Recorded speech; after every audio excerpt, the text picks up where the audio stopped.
గోవింద గోవింద. ఓం నమో వెంకటేశాయ నమః. భక్తులారా, శ్రీ పద్మావతీదేవి మరియు శ్రీనివాస స్వామివారి దివ్య కళ్యాణ గాథలో ఇప్పుడు ఒక అత్యంత ముఖ్యమైన ఘట్టాన్ని చేరుకున్నాము. శ్రీనివాస స్వామివారు పద్మావతీదేవిని వివాహం చేసుకోవాలని నిర్ణయించుకున్నారు. కానీ ఈ దివ్య వివాహానికి ఆకాశరాజు ఎలా అంగీకరించాడు? వివాహ ముహూర్తాన్ని ఎవరు నిర్ణయించారు? మరియు స్వామివారి కుబేరుని దగ్గర ఎందుకు అప్పు తీసుకున్నారు? తెలుసుకోవాలంటే ఈ కథను పూర్తిగా వినండి.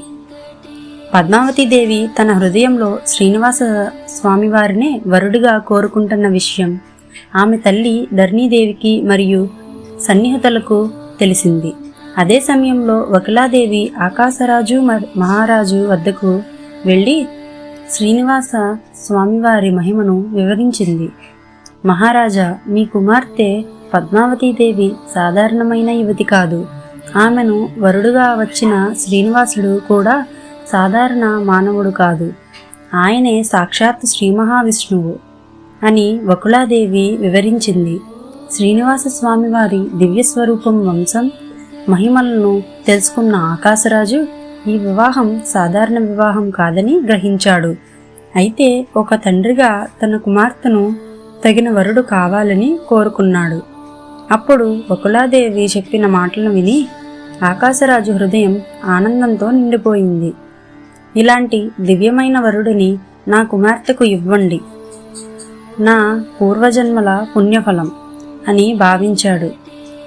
అలా ఆకాశరాజు శ్రీనివాస స్వామివారితో పద్మావతీదేవి వివాహానికి అంగీకరించాడు.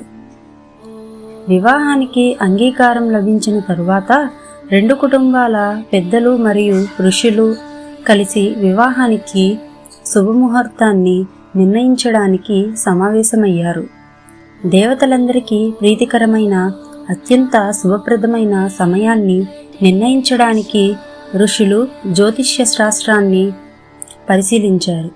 అనేక శుభముహూర్తాలను పరిశీలించిన తరువాత శ్రీనివాస స్వామివారు మరియు పద్మావతీదేవి కళ్యాణానికి అత్యంత శుభమైన ముహూర్తాన్ని నిర్ణయించారు. ఆ ముహూర్తం భవిష్యత్తులో యుగాల పాటు భక్తులందరూ స్మరించుకునే దివ్యమైన సమయంగా మారబోతోంది. ఈ శుభవార్త విన్న తరువాత ఆకాశరాజు రాజ్యంలో పెళ్లి ఏర్పాట్లు ఘనంగా ప్రారంభమయ్యాయి. భక్తులారా, ఇప్పుడు కథలో అత్యంత ఆసక్తికరమైన ఘట్టం. శ్రీనివాస స్వామివారు సాక్షాత్తు శ్రీ మహావిష్ణువు. అయితే ఆయన కుబేరుని దగ్గర అప్పు ఎందుకు తీసుకున్నారు? ఇది ఒక గొప్ప దైవ రహస్యం. శ్రీనివాస స్వామివారు పద్మావతీదేవితో తన వివాహాన్ని అత్యంత వైభవంగా జరపాలని సంకల్పించారు. ఈ దివ్య కళ్యాణానికి దేవతలు, ఋషులు, మహారాజులు మరియు అనేక మంది అతిథులు హాజరు కానున్నారు. అందరికీ ఘనమైన ఆతిథ్యం ఇవ్వాలి.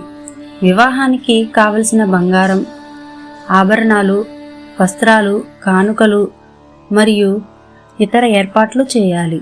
అందుకే శ్రీనివాస స్వామివారు కుబేరుని వద్దకు వెళ్ళారు. కుబేరా, పద్మావతీదేవితో నా వివాహం జరగబోతోంది.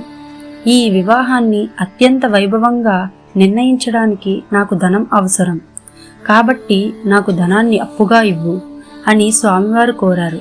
అప్పుడు కుబేరుడు స్వామివారి కోరికను గౌరవించి ధనాన్ని అప్పుగా ఇచ్చాడు. ఈ అప్పుకు సంబంధించిన ఒక గొప్ప విశ్వాసం కూడా ఉంది. శ్రీనివాస స్వామివారు భక్తుల నుండి స్వీకరించే కానుకల ద్వారా కుబేరుని అప్పును తీర్చుతున్నారని భక్తులు విశ్వసిస్తారు. అందుకే తిరుమల శ్రీవారు హుండీలో భక్తులు సమర్పించే ప్రతి కానుకకు ఎంతో పవిత్రమైన ప్రాధాన్యత ఉంది.